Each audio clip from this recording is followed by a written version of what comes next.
Okay, hello Marcello. We are talking again, and now I would love to hear about when you were a kid. What was it like in Italy? Like as a kid, what types of foods did you eat? What kind of games or toys did you play with? Or Yeah, what did you enjoy doing? before we start to talk about anything else, I want to tell because when the American troops they landed in Salerno and came all around us, we they were very generous in giving food. It was very special because that food was stuff that we never saw before. For example, we have a nice pea soup Oh. with a powder. That for us was something very special. My gosh, that was. Then even when they did the eggs, fried eggs, was not really a fried eggs, but with the powder, you have scrambled eggs. And we were really astonished because it was something very special. Okay, don't forget also the chewing gum. Oh, chewing gum was another discovery we never heard before. We Never did had not, chewing gum before. no, that was just with the American coming to our place.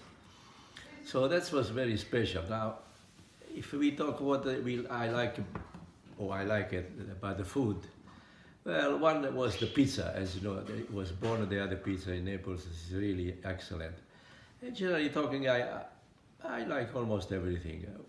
We had a problem with the bread because again, when was everything destroyed, my grandparents had a bakery, so they couldn't do anything until the Americans started to give us flour, white, beautiful white. The bread was coming out almost eating by itself. You know, that's so good it was, so white. You know, it was just something very very special.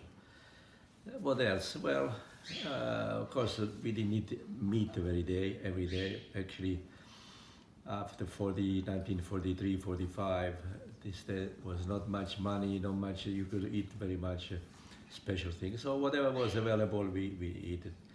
And, you know, especially in the south of Italy, Naples, they eat lots of vegetables. Sometimes, if they can afford it, some meat. But if we had the meat, we had it once every Sunday, you know. So that's in general, that was my desire of. What would you eat on a daily basis? Well, Generally. my aunt, she was the cooker basically in the house. She had the menu for every day. Let's say Monday, for example, we had a broth from meat, you know. She would and then with the pasta in it. Well, it was very good. Now I don't know every day, but let's say Tuesday we could have maybe some sausage with vegetables and pasta. The spaghetti or pasta or macaroni, like you say, was almost every day for lunch. Lunch was there. And then evening was a little bit lighter and so on. So that's what it was. We had also lots of fruit, because I think I said before in this kind of reading book, that the Naples County is very rich of fruit. You can have orange, tangerine, apple, you name it. You know, because it's called like California, no? But the Naples was called the paradise of eating food. It was everything, tomato, for example, everything. So it was pretty good. Yeah, that's we went on and on till I don't know, when I was maybe 12, 13, then I moved. And would you ever play games as a kid? Oh, all the time. As soon as I became not a big boy, but enough to stay out and play, we played lots of soccer. Now again, comes the fact that the war, what happened, everything was destroyed. Nobody had the balls, right? Never mind. You know what we did? We took lots of cloth. You know? We made like a little ball with a rope all around, looking a little bit like a ball. No? And we played like soccer all the time. Well, of course, when I was, let's say, older, I was what 15, 14, 15. I discovered myself that I was a good athlete.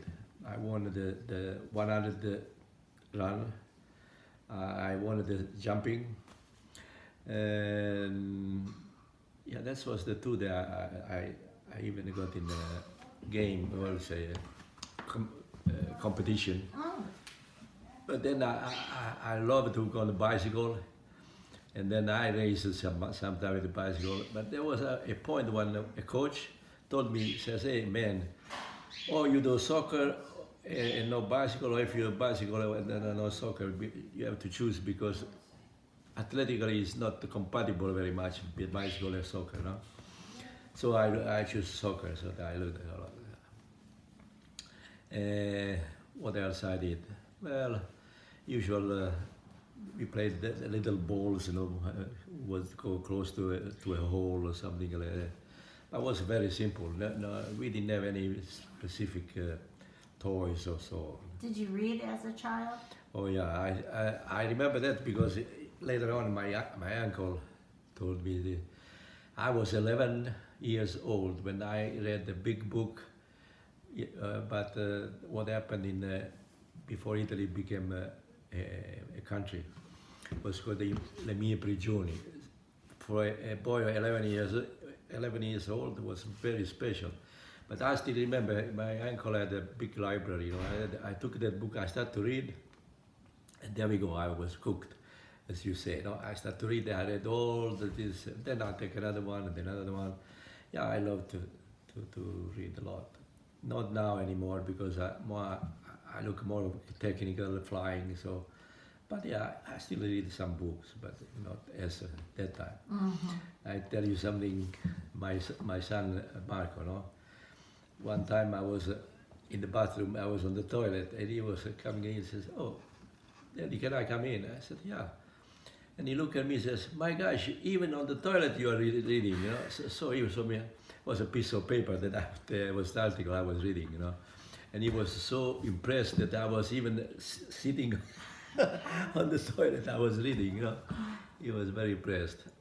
Basically, even today, he does the same thing, He has more on myself for that, yeah. Oh, yeah. And do you have any favorite memory as a child, or a memory that stands out? No, not really. Well, I have one, but that was again 12 years old. I had to register for the school. No, I was 13 years old. Sorry. So I had to go to the school. And the school was on a mountain that was very steep, And then I had to go there. There was about maybe 10 miles. So I didn't want to spend money because my parents gave money for the train, And I said, I take a bicycle. So I took the bicycle, a friend of mine, and then two of us, two friends, with the bicycle we went all the way up there.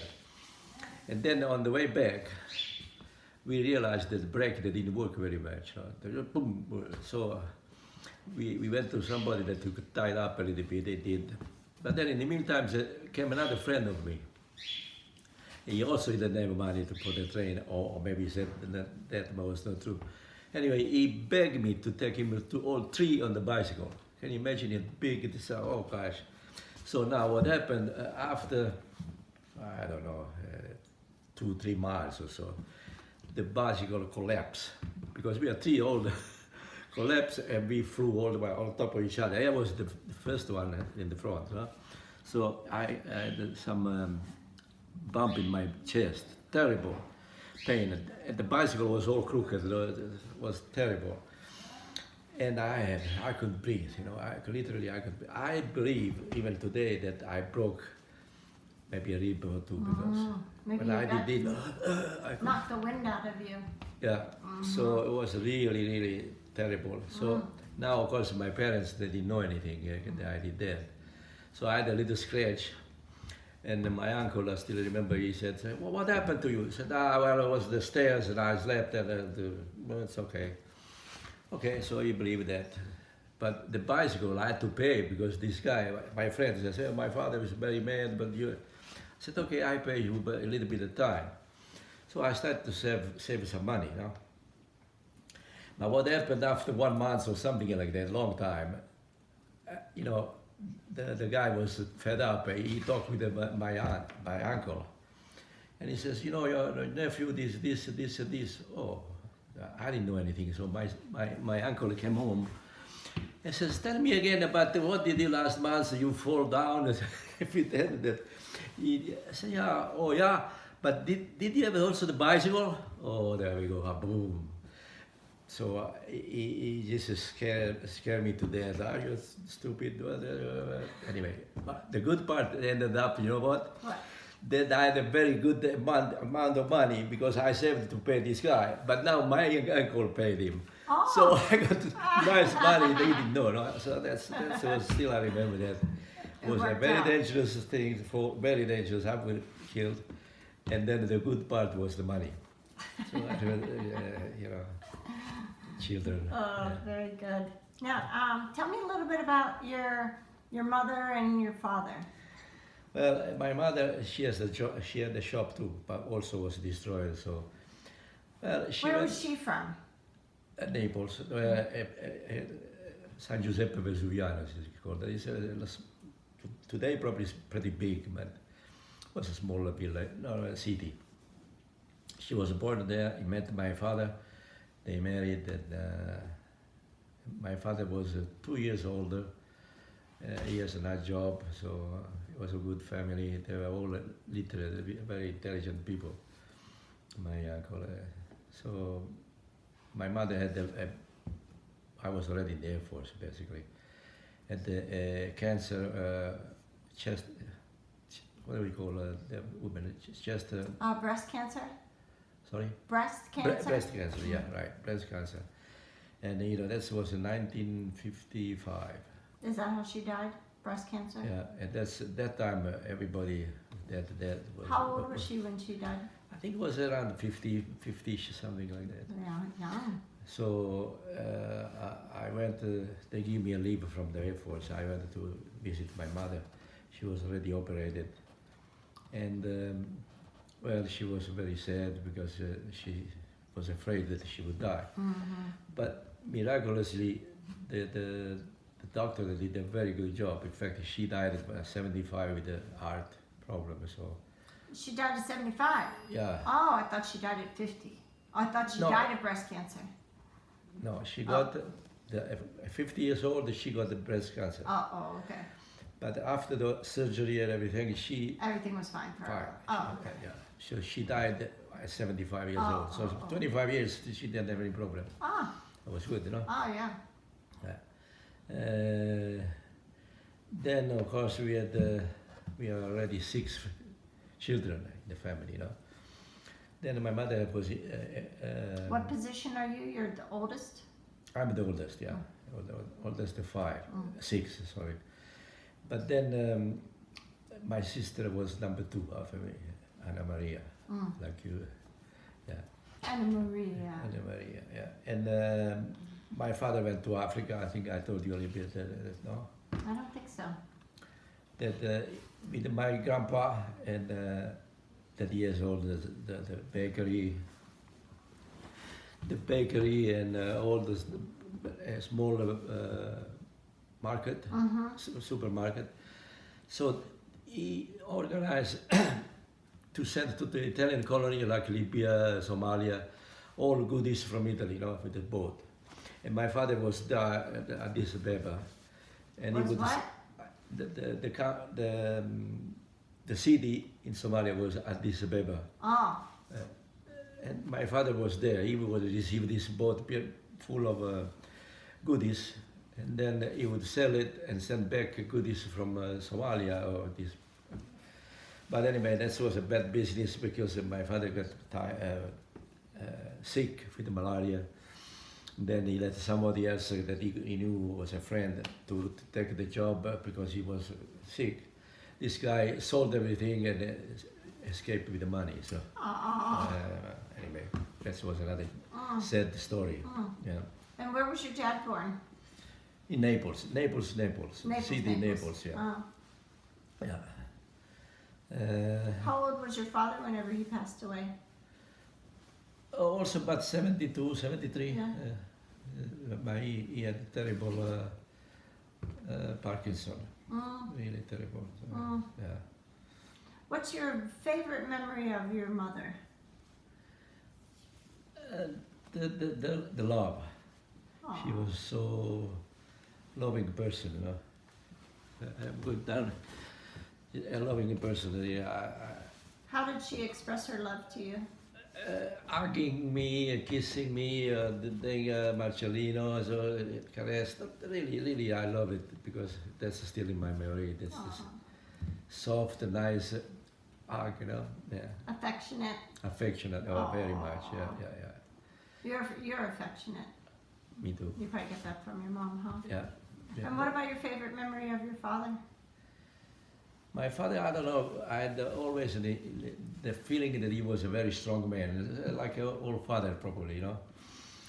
A good memory, and he was terrible life. He had lots of bad moments, but you know, it was okay at all. A very nice man. He was the king of, well, I don't know if it's appropriate, but he was a king of work.